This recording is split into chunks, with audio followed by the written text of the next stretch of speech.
Hello everyone, अस्सलाम वालेकुम। Welcome back to my another vlog.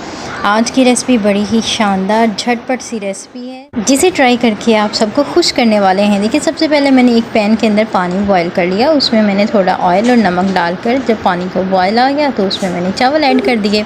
जब तक चावल उबलते हैं तब तक हम अपनी नेक्स्ट रेसिपी तैयार कर लेते हैं।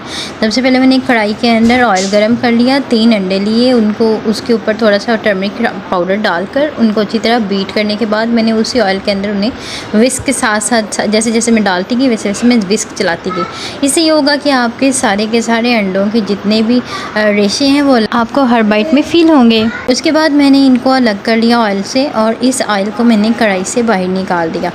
मेरे चावल बॉयल हो गए थे तो मैंने इन चावलों को अलग कर लिया, छलनी में छान लिया। ट्रिक आपकी ये है कि यहाँ आपने चावल सिर्फ इतने उबालने हैं कि आपके चावल 2 कनी रह जाएं। उसके बाद इसी के अंदर मैंने चिकन को रेशे करके डाल दिया और ग्रेट की हुई 3 गाजरें भी इसके अंदर ऐड कर दी। फिर कैप्सिकम और उसके साथ ही इसके अंदर मैंने वाइट पेपर, ब्लैक पेपर, नमक अच्छे तरीके से इनको जो फ्राई करने के बाद मैंने इनके अंदर मैंने सोया सॉस, चिली सॉस और विनेगर, ये चीज़ें मैंने 1-1 टेबलस्पून जो है वो डाल दिया, लेकिन विनेगर 1/2 टेबलस्पून डाला था और कटी हुई पेपरिका भी ऐड कर दी। देखें, यहाँ पर सब्जियाँ आपकी चॉइस के मुताबिक हो सकती हैं। आप चाहें तो इसमें बंद गोभी और भी बहुत सारी सब्जियाँ होती हैं वो आप ऐड कर सकते हैं। फिर मैंने जैसे इन सारी चीज़ों को बॉईल कर लिया तो मैंने उबले हुए चावल जो कि 2 कनी रह गए थे उनको मैंने ऐड करते ही साथ ही अपने अंडे के जो रेशे किए हुए थे वो भी मैंने ऐड करके इनको दम पर रख दिया।